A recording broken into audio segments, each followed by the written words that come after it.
Hi, നമ്മളിന്ന് discuss ചെയ്യുന്നത് refraction of light എന്ന ടോപ്പിക്കാണ്. ഇപ്പോൾ റിഫ്രാക്ഷൻ ഓഫ് ലൈറ്റ് നമ്മൾ ചെറിയ ക്ലാസ് മുതൽ പഠിക്കുന്നൊരു ടോപ്പിക്കാണ് അല്ലേ. നമുക്കൊരു 8ാം ക്ലാസ് മുതലോ 9ാം ക്ലാസ്സിലൊക്കെ നമ്മൾ പഠിക്കുന്നൊരു ടോപ്പിക്കാണ് ഇത് refraction of light. Diversion of path of light when it enter into a density varying medium എന്നതാണ് എന്താ വാക്കുകൊണ്ട് ഉദ്ദേശിക്കുന്നത്.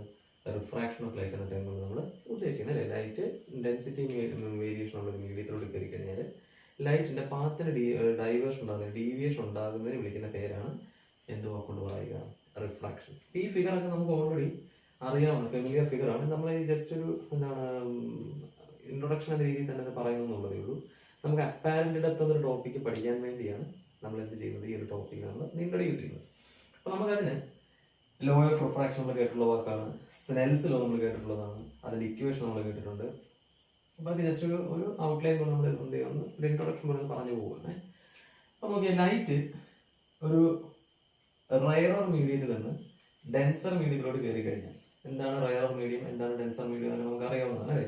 റയറർ മീഡിയം എന്ന് പറഞ്ഞാൽ രണ്ട് മീഡിയത്തിനകത്ത് ഏതിനാണോ ഡെൻസിറ്റി കുറവുള്ളത് അതിനെ റയറർ എന്നും, ഏതിനാണോ ഡെൻസിറ്റി കൂടുതലുള്ളത് അതിനെ നമ്മൾ എന്ത് വിളിക്കും, ഡെൻസർ മീഡിയം എന്ന് വിളിക്കും. ഇപ്പൊ ഡെൻസർ മീഡിയവും റയറർ മീഡിയവും ഞാനിവിടെ മെൻഷൻ ചെയ്തിട്ടുണ്ട്. ലൈറ്റ് റയറർ മീഡിയത്തിൽ നിന്ന് ഡെൻസർ മീഡിയത്തിലോട്ട് കയറുന്നതായിട്ടാണ് ഒന്നാമത്തെ ഫിഗർ കാണിച്ചിരിക്കുന്നത്. അപ്പം ഡെൻസിറ്റിക്ക് വേരിയേഷൻ ഉണ്ട്. ഒന്നാമത്തെ ഫിഗറിൽ റയർ കട്ടി കുറഞ്ഞ മീഡിയം, അത് എയർ ആണ് നമ്മൾ എടുക്കുന്നതെങ്കിൽ എയറിന്റെ റിഫ്രാക്റ്റീവ് ഇൻഡെക്സ് എന്ന് പറയുന്നത് നമ്മൾ എത്ര എടുക്കും പറയുമ്പോൾ 1 ആയിട്ട് എടുക്കും. ലൈറ്റ് ഏത് വഴിയാണോ കയറി വരുന്നത് ആ കയറി വരുന്ന മീഡിയത്തിനെ നമ്മൾ refractive index 1 medium N1 medium എന്നും, ലൈറ്റ് എങ്ങോട്ടാണോ കയറുന്നത് ആ കയറുന്ന മീഡിയത്തിനെ നമ്മൾ N2 മീഡിയം എന്നും വിളിക്കും. അതായത് റയറിൽ നിന്ന് ഡെൻസറിലോട്ടാണ് ലൈറ്റ് കയറുന്നതെങ്കിൽ റയർ എന്താണ് N1 മീഡിയവും ഡെൻസർ മീഡിയം എന്ന് പറയുന്നത് N2 മീഡിയം ആയിട്ട് നമ്മൾ എന്ത് ചെയ്യണം, കൺസിഡർ ചെയ്യണം. അപ്പം ഇൻസിഡന്റ് റേ എവിടെയാണോ പ്ലേസ്ഡ് ആകുന്നത് അവനെ നമ്മൾ N1 മീഡിയം എന്നും, റിഫ്രാക്റ്റഡ് റേ എവിടെയാണോ നിൽക്കുന്നത് അതിന് നമ്മൾ എന്ത് വിളിക്കും, N2 മീഡിയം നമ്മൾ ഇവിടെ എന്താണ് ഇൻഡിക്കേറ്റ് ചെയ്യുക. അപ്പൊ ഇവിടെ റേ ഓഫ് ലൈറ്റ് എൻ്റർ ചെയ്യുന്നത് എവിടെയാണെന്ന് നോക്കിയത്, എൻ്റർ ചെയ്യുന്നത് N1-ൽ നിന്ന് റേ ഓഫ് ലൈറ്റ് ഈ ഒരു ഏരിയ സെപ്പറേഷനിലൂടെ വന്ന് ഡെൻസർ മീഡിയത്തിലോട്ട് കയറുകയാണ് അല്ലെ. റയർ മീഡിയത്തിന്റെ ഡെൻസർ മീഡിയത്തിലോട്ട് കയറുമ്പോൾ നമ്മൾ ആ പോയിന്റ് ഓഫ് ഇൻസിഡൻസിൽ, പോയിന്റ് ഓഫ് ഇൻസിഡൻസ് എന്ന് പറഞ്ഞാൽ ലൈറ്റ് എവിടെ വന്നിരിക്കുന്നു ആ പോയിന്റിനാണ് എന്ത് വിളിക്കുക, പോയിന്റ് ഓഫ് ഇൻസിഡൻസ് എന്ന് വിളിക്കുക. അപ്പൊ ആ പോയിന്റ് ഓഫ് ഇൻസിഡൻസിൽ ഇവിടെ ഒരു നോർമൽ വരയ്ക്കുകയാണെന്നുണ്ടെങ്കിൽ നമുക്ക് ആ നോർമലെ ബേസ് ചെയ്ത് പറഞ്ഞു കഴിഞ്ഞാൽ നോർമലും ഇൻസിഡന്റ് റേയുമായി മേക്ക് ചെയ്യുന്ന ആംഗിൾ ഓഫ് ഇൻസിഡൻസ് എന്നും, നോർമലും റിഫ്രാക്റ്റഡ് റേയുമായി മേക്ക് ചെയ്യുന്ന ആംഗിളിനെ വിളിക്കുന്ന പേര് ആംഗിൾ ഓഫ് റിഫ്രാക്ഷൻ എന്നുണ്ടെങ്കിൽ അല്ലെ. അതായത് റിഫ്രാക്ട് ചെയ്ത് പോകുന്ന റേയെ വിളിക്കുന്ന പേര് എന്താ, റിഫ്രാക്റ്റഡ് റേ എന്ന് വിളിക്കും. അപ്പൊ ആ റിഫ്രാക്റ്റഡ് റേയും നോർമലുമായി മേക്ക് ചെയ്യുന്ന ആംഗിളിനെ ആംഗിൾ ഓഫ് റിഫ്രാക്ഷൻ എന്നും, ഇൻസിഡന്റ് റേ നോർമലായി മേക്ക് ചെയ്യുന്ന ആംഗിളിൽ നമ്മൾ ആംഗിൾ ഓഫ് ഇൻസിഡൻസ് എന്നും വിളിക്കുന്നത്. അപ്പം കണ്ടീഷൻ എങ്ങനെ ഇവിടെ വന്നിരിക്കുന്നത്, റയറർ മീഡിയത്തിൽ നിന്ന് ഡെൻസർ മീഡിയത്തിലോട്ട് ലൈറ്റ് എൻ്റർ ചെയ്യുന്ന കേസാണ് പറയുന്നത്. അപ്പൊ റയറിൽ നിന്ന് ഡെൻസറിലേക്ക് ലൈറ്റ് എൻ്റർ ചെയ്യുമ്പോൾ എവിടെയാണോ കട്ടി കൂടിയ മീഡിയം അല്ലെ, ഡെൻസിറ്റി കൂടിയ മീഡിയം, ആ കൂടിയ മീഡിയത്തിനകത്ത് വെച്ച് ആ refracted ray towards to normal ആയിരിക്കും എന്ത് ചെയ്യുക, ബെൻഡ് ചെയ്യുക. 6 7 നമ്മൾ ഈ കാര്യങ്ങളൊന്നും ഇൻട്രൊഡക്ഷൻ പഠിക്കുന്നുണ്ട്. നമുക്ക് അതിനൊക്കെ കുറച്ചുകൂടി ഡീപ്പായിട്ടാണ് നമ്മളിവിടെ പഠിക്കുന്നത്. ഇതിനകത്ത് നമ്മൾ ജസ്റ്റ് ഒന്ന് പറഞ്ഞു പോകുന്നത്. അപ്പം അതിന്റെ ടോപ്പിക്കാണ് അപ്പാരന്റ് ഡെപ്ത് എന്ന ടോപ്പിക്. അത് എടുക്കാൻ വേണ്ടിയാണ് നമ്മൾ 6ാം ക്ലാസ്സിലെ 7ാം ക്ലാസ്സിലെ 8ലെ 9ലേക്ക് ആ ടോപ്പിക് ജസ്റ്റ് ഒന്ന് ഓടിച്ചു പോകുന്നത് കേട്ടോ. അപ്പൊ നോക്കിയാൽ ഇൻസിഡന്റ് റേ റയറിൽ നിന്ന് ഡെൻസറിലോട്ട് കയറുമ്പം, അതായത് ഇൻസിഡന്റ് റേ റയറർ മീഡിയത്തിൽ നിന്ന് ഡെൻസർ മീഡിയത്തിലോട്ട് പെനിട്രേറ്റ് ചെയ്യുന്ന സമയത്ത് ഡെൻസർ മീഡിയത്തിൽ വെച്ച് ആ റിഫ്രാക്റ്റഡ് റേ നോർമലിലേക്ക് എന്ത് ചെയ്യുന്നതാണ്, അടുക്കുന്നതായിട്ട് കാണാം. അപ്പൊ റിഫ്രാക്ട് ചെയ്ത് നോർമലിനോട് ചേർന്നാണ് എന്ത് ചെയ്യാൻ പാസ് ചെയ്ത് പോവുക. അപ്പൊ അതുകൊണ്ട് നമുക്ക് വിളിക്കാം റിഫ്രാക്ഷൻ ടുവേർഡ്സ് ടു നോർമൽ. അപ്പൊ അതിന്റെ കണ്ടീഷൻ എന്താ, here angle of incidence is greater than. ഇവിടെ ആംഗിൾ ഓഫ് ഇൻസിഡൻസ് എന്ന് പറയുന്നത് എന്തിനേക്കാൾ ഗ്രേറ്റർ ആണ്, ആംഗിൾ ഓഫ് റിഫ്രാക്ഷനേക്കാൾ ഗ്രേറ്റർ ആണ്. അപ്പൊ നമുക്ക് എങ്ങനെ പറയാം, angle of incidence is greater than angle of refraction. Condition എപ്പോഴാണ്, when ray of light enter from rarer medium to denser medium.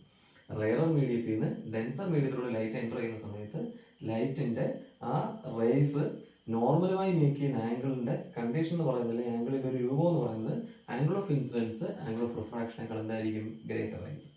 എന്നാൽ ഇതേ ray of light medium change ചെയ്ത് കയറാൻ വിചാരിക്കും. മീഡിയം ചേഞ്ച് ചെയ്യാന്ന് പറഞ്ഞു കഴിഞ്ഞാൽ ഇപ്പൊ ലൈറ്റ് വരുന്നത് ഡെൻസർ മീഡിയത്തിൽ നിന്ന്, ഞാൻ ഇവിടെ നിന്ന് ഈ ഒരു ഫിഗർ തിരിച്ചു വരച്ചേ കേട്ടോ, ഡെൻസർ മീഡിയത്തിൽ നിന്ന് റയറിലോട്ടാണ് വരുന്നത് വിചാരിക്കും. ഡെൻസറിൽ നിന്ന് റയറിലോട്ടാണ് വരുന്നത് എങ്കിൽ ഡെൻസർ മീഡിയത്തിൽ നിന്ന് റയറർ മീഡിയത്തിലോട്ട് അല്ലെ, കട്ടി കൂടിയതിൽ നിന്ന് കട്ടി കുറഞ്ഞതിലോട്ടാണ് ലൈറ്റ് എൻ്റർ ചെയ്യപ്പെടുന്നത് എങ്കിൽ എന്താ സംഭവിക്കുമോ, ഡെൻസർ മീഡിയത്തിൽ വെച്ച് വന്നിടിച്ച ലൈറ്റ് റയറിലോട്ട് കയറുമ്പോൾ റയറർ മീഡിയത്തിന്റെ നോർമലിൽ നിന്ന് അകന്നായിരിക്കും എന്ത് ചെയ്യുക, അതിന്റെ റിഫ്രാക്റ്റർ റേ പോവുക. ഇവിടെ ഇൻസിഡന്റ് റേ ഏതാ, ഡെൻസർ മീഡിയത്തിലൂടെ വന്ന ഇയാൾ ഇൻസിഡന്റ് റേ ആയത് കാരണം ഈ മീഡിയം N1 ഈ മീഡിയം ഏത് വരും N2 മീഡിയം വരും. അപ്പം ഇൻസിഡന്റ് റേ എന്ന് പറയുന്നത് ഇൻസിഡന്റ് റേ നോർമലായി മേക്ക് ചെയ്യുന്ന ഈ ആംഗിൾ ഇവിടെ എന്തായിരിക്കും വളരെ ചെറുതായിരിക്കും അല്ലേ. അപ്പൊ angle of incidence is less than angle of refraction. Condition എവിടെ നിന്നോട്ടാ ഡെൻസർ ടു റയറർ മീഡിയം. ഇനി മീഡിയം ഏത് റയറർ ആയിക്കോട്ടെ ഡെൻസർ ആയിക്കോട്ടെ ഏത് മീഡിയം ആയിക്കോട്ടെ ആ ലൈറ്റ് വന്ന് ഇരിക്കുന്നത് പോയിന്റ് ഓഫ് ഇൻസിഡൻസിൽ വരുന്നത് ആസ് ത്രൂ നോർമൽ വഴിയാണ്. നോർമലിലൂടെയാണ് വന്ന് ഇരിക്കുന്നതെങ്കിൽ അവിടെ എന്തുണ്ടാവില്ല there is no change അല്ലെങ്കിൽ there is no refraction. അപ്പം റിഫ്രാക്ഷൻ എന്ന് പറഞ്ഞാൽ എന്താ നമുക്ക് ഓൾറെഡി അറിയാവുന്ന റിഫ്രാക്ഷൻ എന്ന് പറയുന്ന ലൈറ്റിന്റെ പാത്തിനുണ്ടാകുന്ന ഡൈവേർഷനെ വിളിക്കുന്ന പേരാണ് അല്ലെ. ഡെൻസിറ്റി വേരിയേഷൻ ഉള്ള മീഡിയത്തിലോട്ട് ലൈറ്റ് കയറുന്ന മൊമെന്റിൽ ലൈറ്റിന്റെ പാത്ത് ഡൈവേർട്ട് ചെയ്ത് പോകുന്നതിന് വിളിക്കുന്ന പേരാണ് എന്ത് വാക്കുകൊണ്ട് പറയാം റിഫ്രാക്ഷൻ വാക്കുകൊണ്ട് പറയാം. അപ്പൊ ആ റിഫ്രാക്ഷൻ ഏതൊക്കെ തരത്തിൽ സംഭവിക്കാൻ നമ്മൾ പറഞ്ഞത് ലൈറ്റ് ഏത് വഴി വരുന്നോ ആ മീഡിയത്തിനെ നമ്മൾ N1 മീഡിയം എന്നും ലൈറ്റ് എങ്ങോട്ടാണോ റിഫ്രാക്ട് ചെയ്ത് കയറുന്നത് ആ മീഡിയത്തിന് എന്തുമായിട്ട് വിളിക്കണം N2 മീഡിയം ആയിട്ട് വിളിക്കണം. അപ്പൊ റയറിൽ നിന്ന് കട്ടി കുറഞ്ഞതിൽ നിന്ന് കട്ടി കൂടിയതിലോട്ടാണ് കയറുന്നതെങ്കിൽ നോർമലിലേക്കായിരിക്കും ആര് ബെൻഡ് ചെയ്യുക ഡെൻസർ മീഡിയത്തിൽ വെച്ച് നോർമലിലേക്ക് ആര് ബെൻഡ് ചെയ്ത് പോകും റേ ഓഫ് ലൈറ്റ് അല്ലെ റിഫ്രാക്ടർ റേ ബെൻഡ് ചെയ്ത് പോകും. എന്നാൽ തിരിച്ച് ഡെൻസർ ചെയ്യുന്ന റയറിലോട്ടാണ് കയറുന്നതെങ്കിൽ നമുക്ക് എന്ത് ചെയ്യാം ലൈറ്റ് നേരെ നോർമലിൽ നിന്ന് ഔട്ടായിട്ടായിരിക്കും വന്ന് എവേ ഫ്രം ദി നോർമൽ ആയിരിക്കും എന്ത് ചെയ്യുക പോവുക. ഇനി നേരെ ആ നോർമലിലൂടെയാണ് പാസ് ചെയ്ത് വരുന്നതെങ്കിൽ അവിടെ ഒരു തരത്തിലുള്ള റിഫ്രാക്ഷൻ സംഭവിക്കാതെ ലൈറ്റ് എന്ത് ചെയ്യും സ്ട്രേറ്റ് ലൈൻ ആയിട്ട് തന്നെ പാസ് ചെയ്ത് നിൽക്കുക. അപ്പം angle of incidence less than angle of refraction എന്ന് വരണമെങ്കിൽ angle of incidence less than angle of refraction വരണമെന്നുണ്ടെങ്കിൽ കണ്ടീഷൻ എന്താ ഏത് ലൈറ്റ് എവിടെ നിന്ന് എങ്ങോട്ട് വരണം ഡെൻസർ ടു റയറും angle of incidence greater than angle of refraction വരണമെങ്കിൽ ലൈറ്റ് എവിടെ നിന്ന് വരണം റയർ ടു ഡെൻസറും പാസ് ചെയ്ത് പോകണം. ഈ ഒരു കേസാണ് റിഫ്രാക്ഷനെ കുറിച്ചുള്ള ടോപ്പിക്കുകൾ നമ്മൾ പറയാം. നമുക്ക് അടുത്ത ടോപ്പിക്കിലേക്ക് ഇത് ആവശ്യമുള്ളത് അതുകൊണ്ട് നമ്മൾ ജസ്റ്റ് ഒരു ഇൻട്രൊഡക്ഷൻ പറഞ്ഞു മാറും. അപ്പൊ നമുക്ക് ലോ ഓഫ് റിഫ്രാക്ഷനുമായി ബന്ധപ്പെട്ട് രണ്ട് സ്റ്റേറ്റ്മെന്റുകളൊന്നും അറിയാം. നമുക്കറിയാം നമ്മൾ ചെറിയ ക്ലാസ്സിൽ പഠിച്ചിട്ടുണ്ട് അല്ലേ. ലോ ഓഫ് റിഫ്രാക്ഷൻ അനുസരിച്ച് എന്താ ഫസ്റ്റ് ലോ പറയുന്നത് ഫസ്റ്റ് ലോ എത്രേ പറയുന്നുള്ളൂ incident ray refracted ray and normal will always place at the same surface of refraction അല്ലെ. ആ സെയിം സർഫസിൽ എവിടെയാണോ ഏരിയ ഓഫ് സെപ്പറേഷൻ ഉള്ളത് അല്ലെ എവിടെയാണോ റിഫ്രാക്ഷൻ സ്റ്റാർട്ട് ചെയ്യുന്നത് ആ റിഫ്രാക്ഷൻ സ്റ്റാർട്ട് ചെയ്യുന്ന സർഫസിൽ തന്നെ ആയിരിക്കും ഇൻസിഡന്റ് റേയും നോർമലും റിഫ്രാക്ടർ റേയും എല്ലാം എന്ത് ചെയ്യുക ആപ്ലിക്കബിൾ ആക്കുക. അതായത് ഇപ്പൊ AB എന്ന് പറയുന്ന സർഫസ് ആണ് ഇതൊരു AB എന്ന സർഫസ് ആണെന്ന് വിചാരിച്ചു. ഈ AB എന്ന സർഫസിൽ തന്നെയാണ് ആരൊക്കെ ഉള്ളത് ഇൻസിഡന്റ് റേയും റിഫ്രാക്റ്റഡ് റേയും നോർമലും അവൈലബിൾ ആയിട്ടുണ്ട്. അപ്പൊ നോർമലും ഇൻസിഡന്റ് റേയും റിഫ്രാക്റ്റഡ് റേയും എല്ലാം സെയിം പ്ലെയിനിൽ സെയിം സർഫസിൽ എന്ത് ചെയ്യാം ആക്റ്റീവായി നിൽക്കാം അല്ലെങ്കിൽ കാണപ്പെടാം. അതാണ് ഇത് ഒന്നാമത്തെ ലോ. രണ്ടാമത്തെ ലോ പറയുന്നത് കുറച്ചുകൂടി ഡീപ്പായിട്ടുള്ള ലോ രണ്ടാമത്തെ കേട്ടോ. അപ്പൊ രണ്ടാമത്തെ ലോ പറയുന്നത് എന്താ ratio of sine i and sine r ratio of the sine values of angle of incidence and angle of refraction is equal to a constant for a given pair of light is called Snell's law.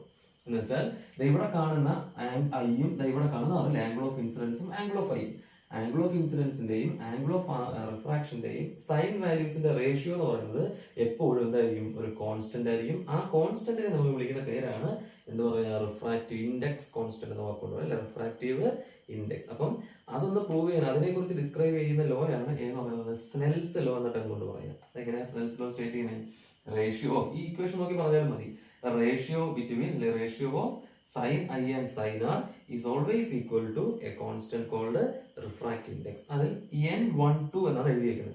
N12 എന്ന് എഴുതിയാൽ അതിനെ ഈ ഫോമിൽ ഡിവിഷന്റെ ഫോമിൽ എഴുതുമ്പോൾ N2 divide by N1 എഴുതും. അതെങ്ങനെയാണ് എഴുതേണ്ടതൊക്കെ നമ്മൾ 8 9 പഠിക്കുന്നു. റിഫ്രാക്ഷൻ പഠിക്കുന്ന ആ ഒരു എന്താണ് ഇതിൽ നമ്മൾ പഠിക്കുന്നുണ്ട്. ആ വീഡിയോസ് ഒക്കെ നമ്മൾ അപ്ലോഡ് ചെയ്യുന്നുണ്ട്. അപ്പൊ 8ാം ക്ലാസ്സിന്റെ 9ന്റെ ഒക്കെ ആ ലൈറ്റ് എന്ന ലെസൺ ഒന്ന് എന്താണ് വീഡിയോ കാണുകയോ അല്ലെങ്കിൽ നോക്കുകയോ ചെയ്തു കഴിഞ്ഞാൽ N12 എന്നുള്ളത് എങ്ങനെയാണ് N2 ഡിവൈഡ് ബൈ N1 എന്ന് എഴുതിയതെന്ന് നമുക്ക് ഇപ്പൊ നമ്മൾ പ്ലസ് ടു നമുക്ക് അതൊന്നും ഇപ്പൊ പറഞ്ഞു പോകാൻ സമയമില്ല. അപ്പൊ നമ്മൾ എന്ത് ചെയ്യാണ് ഡയറക്റ്റ് പറയുകയാണ് Snell's law sine i by sine r equal to N എന്നെഴുതാം. മീഡിയത്തിന്റെ പേരുകൾ എടുത്തെടുത്ത് രണ്ട് മീഡിയത്തിന്റെ പേര് N1 N2 എന്ന് സ്പെസിഫിക് ആയിട്ട് പറഞ്ഞിരിക്കുന്നുണ്ട്. നമ്മൾ ഒന്നുകൂടെ ഡീപ്പായിട്ട് പറഞ്ഞാൽ എങ്ങനെ പറയാം sine i by sine r equal to N12 അതെങ്ങനെ എഴുതാം N2 ഡിവൈഡ് ബൈ N1 എന്ന്. അപ്പം N21 എന്നായിരുന്നു എങ്ങനെ എഴുതിയത് N1 ഡിവൈഡ് ബൈ N2 എന്ന് എഴുതിയത്. അപ്പം ഈ ഒരു കാര്യം നമുക്ക് എന്ത് ചെയ്യണം ജസ്റ്റ് ഒന്ന് ഓർമ്മയിലുണ്ടാവണം. ഏതിനെ കുറിച്ച് പഠിക്കുമ്പോൾ റിഫ്രാക്ഷനെ കുറിച്ചും അതിന്റെ ആപ്ലിക്കേഷൻസിനെ കുറിച്ചും പറയണം. ഇനി നമ്മൾ പറയാൻ പോകുന്നത് ആപ്ലിക്കേഷൻ ഓഫ് റിഫ്രാക്ഷൻ ആണ്. അതിൽ ആദ്യത്തേതാണ് ഏത് അപ്പാരന്റ് ഡെപ്ത്. അപ്പൊ ഈ അപ്പാരന്റ് ഡെപ്ത് എന്താണെന്ന് ഞാൻ ഈ ബോർഡിലെ കാര്യങ്ങളൊക്കെ ഒന്ന് വായിച്ച് ആ ഫിഗർ ഒന്ന് വരച്ചതിന് ശേഷം നമുക്ക് എന്ത് ചെയ്യാം